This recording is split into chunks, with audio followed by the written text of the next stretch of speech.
ये फिल्म एक सच्ची कहानी पर बनाई गई है। शुरू में ये बताया जाता है कि जून 1940 में जर्मन ने फ्रांस पर कब्जा किया। बेसिकली इस फिल्म की कहानी एक किरदार एवन रिहॉन से स्टार्ट होती है, जो कि गाड़ी में जा रहा होता है और पीछे आने वाली कैनन के सोल्जर इस आदमी को इन्वेस्टिगेशन के लिए ले जाते हैं। वो लोग समझते हैं कि ये वॉर सेलर है, उसे जाने दिया जाता है। गाड़ी लेकर वो ऐसी जगह जाता है जहाँ बहुत सी एयरप्लेन्स खड़े होते हैं और वहाँ एक रूम में एंटर हो जाता है। वहाँ एक आने वाला ऑफिसर बताता है कि जंग खत्म हो गई है और इंग्लैंड में मरने से बेहतर है तुम फ्रांस में रहो। ये कहकर वो चला जाता है। वहाँ पास खड़े कुछ जर्मन के ऑफिसर पायलट ऑफिसर्स बात कर रहे होते हैं। जैसा कि वो कहते हैं कि प्लान्स हमारे पहले से ही तैयार हैं। पहली बात, हम रॉयल एयरफोर्स को तबाह कर देंगे। फिर पास खड़े एक एयरप्लेन में एवन जाकर बैठ जाता है और उसको ले जाता है। पायलट ऑफिसर्स को रोकने के लिए भागते हैं, लेकिन एवन चला जाता है। नेक्स्ट सीन में पायलट ऑफिसर ऑफिस की जगह दिखाई जाती है जहाँ एयर अटैक्स हो रहे होते हैं।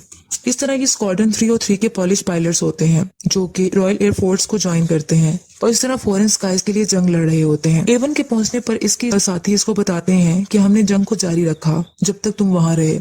एवन कहता है कि तुम इनको मेरे बगैर खत्म नहीं कर सकते और मुस्कुराने लगता है। नेक्स्ट सीन में पायलट ऑफिसर चीफ मार्शल को बताता है कि हम बॉम्बर्स नहीं हैं बल्कि फाइटर पायलट्स हैं। हमने बहुत से जर्मन को पोलैंड में शॉट डाउन किया है और ये स्किल आपकी रॉयल एयरफोर्स का तजर्बा है। इस पर मार्शल इसको थोड़ी इंस्ट्रक्शन करता है, जिस पर वो यस सर कहकर चला जाता है। इसी तरह नेक्स्ट सीन में दिखाया जाता है कि एक राफ्ट टीम का पायलट एयरक्राफ्ट में बैठा होता है और एक लेडी की पिक को देख रहा होता है और फिर फ्लाइट लेता है। अपने फ्लाइट के साथ वो मुसलसल इंस्ट्रक्शनल पॉइंट ऑफ व्यू से कॉन्टेक्ट में रहता है। एयरक्राफ्ट से मुसलसल फायरिंग की जाती है और वो अपने ऑपोजिट एयरक्राफ्ट को बहादुरी से गिरा देता है। अब एक ऑफिस दिखाया जाता है जहाँ 2 ऑफिसर्स बैठे होते हैं, जिनमें से एक का नाम मिलो होता है। जब वो बाहर आते हैं तो वो देखते हैं कि इवन अपनी राफ्ट टीम को लेकर वहां पहुंच चुका होता है। थोड़ी देर में ट्रेनर वहां जाकर उनको पे अटेंशन कहता है और बहादुर पॉलिश पायलट्स भी कहता है और कहता है कि तुम्हें राफ्ट में वेलकम कहा जाता है। अब ये मेरी ड्यूटी है कि मैं तुम सबको टीच करूं। उसके बाद पॉलिश पायलट्स को लैंग्वेज पढ़ाई जाती है, जो कि इनको लैंग्वेज बैरियर्स होते हैं, और इसके बाद इनकी कुछ चेकअप भी किए जाते हैं, जो कि आई साइट टेस्ट किए जाते हैं। थोड़ी देर में इन सबको एयरक्राफ्ट की तरफ ले जाते हैं और इवन बताता है कि एयरक्राफ्ट को जमीन से उतारने से पहले इसके व्हील्स को खोल देना। फिर इवन मार्शल बताता है कि एक चीज जो हम जानते हैं वो ये है कि उड़ना कैसे है। मिलो गिब्सन जो कि कमांडिंग ऑफिसर होता है, वो मुसलसल इनसे बात कर रहा होता है। फिर पॉलिश पायलट्स उसको कहते हैं कि वो लोग हैं, यानी जर्मन वो लोग हैं जो हमारे लोगों को मार रहे हैं और हम कुछ नहीं कर रहे हैं। और वो आवाज लगाता है जैसे कि मेरी बीवी और एक छोटी लड़की। मिलो इनकी बातें सुनकर बहुत गुस्से में आ जाता है और कहता है कि मैं जानता हूँ कि तुम अच्छे तरीके से फ्लाइट ले सकते हो, लेकिन तुम्हारे अंदर दूसरे एट्रीब्यूट्स भी अहम हैं जो कि लाजमी होने चाहिए, जैसे कि यूनिटी और डिसिप्लिन। सिर्फ इन्हीं तरीकों से एक जेंटलमैन हम जीत सकते हैं। ये कहकर मिलो ऑफिस में चला जाता है और अंदर जाने के बाद अपने बड़े ऑफिसर को बताता है कि इनके कुछ इश्यूज आ रहे हैं, जैसे कि एरोगेंस, इररिस्पांसिबिलिटी, डिसिप्लिन इश्यूज आ रहे हैं। इस पर वो ऑफिसर कहता है कि तुम कमांडर हो, जिसको तुम्हें मैंने हर रिस्पॉन्सिबिलिटी दे दी है, इसलिए तुम्हारा तमाम ऑपरेशन मैं तुम पर छोड़ रहा हूँ और मैं तुम पर रिलाय करता हूँ और तुम रिस्पॉन्सिबल होगे। मिलो बाहर आता है और वो आकर इवन से पूछता है कि कोई प्रॉब्लम तो नहीं है। उस पर इवन बताता है कि वही मसले हैं, जैसे स्पीड और वर्किंग इन रिवर्स। वो सब देखते हैं कि एयरक्राफ्ट बुरे तरीके से लैंड होता है और वो भागते हुए एयरक्राफ्ट की तरफ जाते हैं। वो देखते हैं कि एयरक्राफ्ट मिट्टी से भर जाता है, जबकि इसमें से निकलने वाला पायलट कहता है कि ये सब व्हील्स की वजह से हुआ। एक्चुअली यहाँ ये दिखता है कि ये सब एयर वार जर्मन्स के अगेंस्ट प्रैक्टिस कर रहे होते हैं, जो कि इन्होंने वहाँ वार करनी होती है। जबकि दूसरी तरफ जर्मन्स को दिखाया जाता है जो कि पायलट ऑफिसर्स होते हैं और वो ये कहते हैं कि रॉयल एयरफोर्स की लास्ट 2 वीक से अपनी ताकत खो रही है और हम इस एयरफील्ड्स में उतर रहे हैं जहां अभी हम बॉम्ब गिरा रहे हैं, और वो अपने आप को विक्टर्स कहते हैं। इस तरह वो हवा में उड़ने वाले एयरक्राफ्ट्स को देखते रहते हैं। जबकि दूसरी तरफ दिखाया जाता है कि मिलो अपने पॉलिश पायलट्स को इंस्ट्रक्शंस दे रहा होता है और इसी तरह जो लेडीज पायलट्स हैं वो लोकेशन को आइडेंटिफाई कर रही होती हैं। हवा में एयरक्राफ्ट्स के थ्रू जर्मन से जंग होती है। मिलो गिब्सन जल्दी से बैक होम की कमांड करता है, ये कहकर कि ये एक ऑर्डर है। जर्मन के कुछ जहाजों को गिरा दिया जाता है। अब पॉलिश फाइटर्स लैंड करते हैं और देखते हैं कुछ पायलट्स की डेथ हो गई है, जो कि जर्मन्स होते हैं। इवन जब लैंड करता है तो वो एक कपड़ा लेकर उन जर्मन्स की डेड बॉडीज पर डाल देता है, ये कहकर कि ये हम भी हो सकते थे। लेकिन दूसरा पायलट कहता है कि ये भी तुम्हारे साथ ऐसा ही करेंगे जैसा तुम इनके साथ अच्छा कर रहे हो। इस पर वो आइवन को कहता है कि तुम हाफ स्विस हो, जिसकी वजह से तुम्हारे अंदर जर्मन्स के लिए हमदर्दी है। और इस तरह वो ये कहता है कि हम यहाँ जर्मन्स को मारने आए हैं, ना कि इनके लिए दुआ करने। ये कहकर वो चला जाता है। अब मिलो एक दोबारा मीटिंग अरेंज करता है और सबको बताता है कि हम अपनी दुश्मन को शूट करने जा रहे हैं और तुम सबको स्ट्रिक्टली सब चीजों को फॉलो करना है। इस पर बड़ा ऑफिसर एक मैसेज पढ़कर सुनाता है और वो कहता है कंग्रेचुलेशंस 303 स्क्वाड्रंस। फिर इनको कहता है कि तुम्हें कल से मुकम्मल तौर पर ऑपरेशन के लिए तैयार रहना है। इवन कहता है कि हम कल से ऑपरेशन पर होंगे। इस पर सब खुशी से एक दूसरे को गले मिलते हैं। अब ट्रेनिंग के लिए सब चले जाते हैं और तमाम अपना यूनिफॉर्म भी पहन लेते हैं।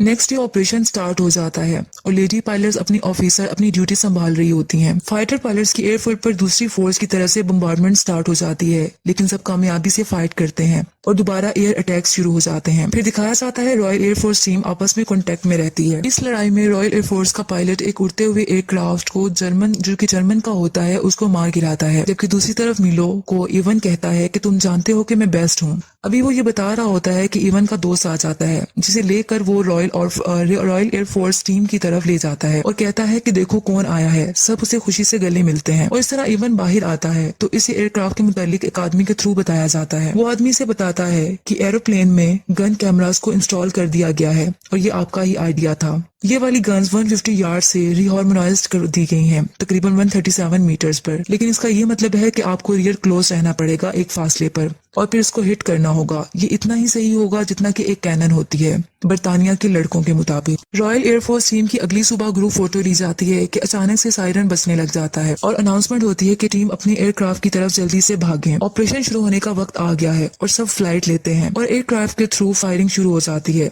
जबकि लेडी पायलट्स दोबारा अपनी पोजीशन एरियाज को लोकेशन को आइडेंटिफाई करने के लिए बैठ जाती हैं। कुछ जहाजों को तबाह कर दिया जाता है।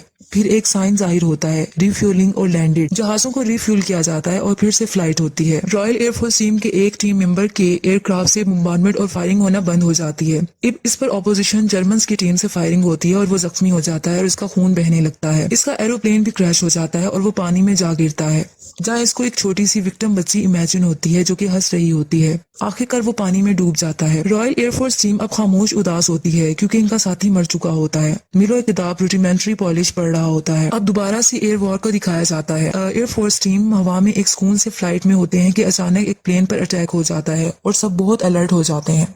एवन के एयरक्राफ्ट पर आग लग जाती है, लेकिन वो सक्सेसफुली एयर बैलून की हेल्प से नीचे उतर आता है, जबकि दूसरा टीम मेंबर उसके जिस्म पर आग लग जाती है और वो जख्मी हो जाता है। नेक्स्ट सीन में पायलट पॉलिश फाइटर्स की पार्टी दिखाई जाती है, जहां चीफ मार्शल सबसे एड्रेस करता है और कहता है कि मैं इस इवनिंग की होस्टेस से आपको इंट्रोड्यूस करवाना चाहता हूँ।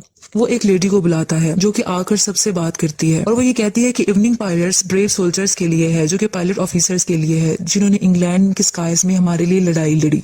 उसके बाद एवन गुस्से में आ जाता है और बोलता है कि तुम हमारे ही शहरों में बॉम्ब गिरा रहे हो और शूट कर रहे हो और हमारा ही शिकार कर रहे हो। हम यहाँ शैंपियन पी रहे हैं और अपने शहरों पर बॉम्ब गिरा रहे हैं। दे आर बुचरिंग अस, और हमें शूट किया जा रहा है और फांसी दिए जा रहे हैं। इसके बाद वो ऐसी बातें करता रहता है जबकि मिलो आके इसको चुप करवाता है। अब मिलो कुछ देर में इस रूम में आता है जहाँ जख्मी पायलट्स होते हैं। इनमें से एक का चेहरा भी जला हुआ होता है। वो इसे कहता है कि रिमार्केबल मैन हमेशा ग्रो करता है, तुम्हें इस पर फख्र करना चाहिए। जबकि दूसरी तरफ एक और पॉलिश पायलट को दिखाया जाता है जो कि कैंडल सिलाई बैठा होता है और वो बहुत ही सैड होते हैं क्योंकि उनके साथी मर गए होते हैं। इवन उसको आकर कहता है कि तुम यहाँ क्या कर रहे हो। तो फिर वो मैंने एयरक्राफ्ट में उन्हीं लोगों को देखना शुरू कर दिया था। वो तुम्हारी और मेरी तरह लोग थे। इस पर इवन कहता है कि इन प्लेन्स में लोग नहीं थे, लेकिन सिर्फ जर्मन्स थे। वो जर्मन्स जिन्होंने हमारे साथ बुरा किया था। मेरी बात सुनो, तुम्हें इन चीजों से गुजरना है। तुम अभी भी जिंदा हो, तुम सांस ले रहे हो एक जंग में, ये सबसे अहम चीज है। वो एक्चुअली इवन उसकी हौसला अफजाई उसको इनकरेज करता है। अब मिलो सब पायलट के साथ मीटिंग करता है और सब फ्लाइट ऑपरेशन पर चले जाते हैं। दूसरी एयर वॉर दोबारा शुरू हो जाती है और बहुत से जहाजों को तबाह कर दिया जाता है। अब एक रॉयल एयरफोर्स टीम के पायलट को कुछ मेमोरी जहन में आती है, जैसा कि एक बूढ़े आदमी को फायरिंग से मार दिया जाता है। अभी वो ये सोच रहा होता है कि इस पर फायरिंग हो जाती है। दूसरी तरफ एवन बहुत परेशान हो जाता है क्योंकि ये सब देख रहा होता है और गुस्से में आकर ऑपोजिशन जर्मन्स के जहाज को गिरा देता है।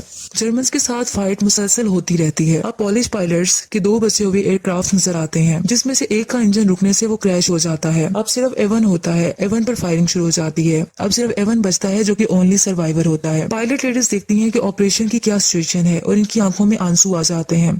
अब एवन अपने एयरक्राफ्ट में जो कि जमीन पर गिरा होता है वो जख्मी हालत में जिंदा निकलता है और पास खड़े एक एयरक्राफ्ट की तरफ जाता है और देखता है कि इसके पार्टनर की डेथ हो गई है। वो शदीद गुस्से और गम में होता है। इस तरह स्क्वाड्रन लीडर बाकी फाइटर पायलट से कहता है ये बहुत एक्सेप्शनल वर्क था और बहुत ज्यादा हम फख्र महसूस करते हैं, लेकिन जो इन्होंने काम किया और जारी रखा ये अजीम शुक्रगुजारी के मुस्तहिक हैं। ये कहकर वो ऑफिसर्स चले जाते हैं। नेक्स्ट सीन में 1946 का टाइम दिखाया जाता है जो कि लंदन इंग्लैंड में दिखाया जाता है।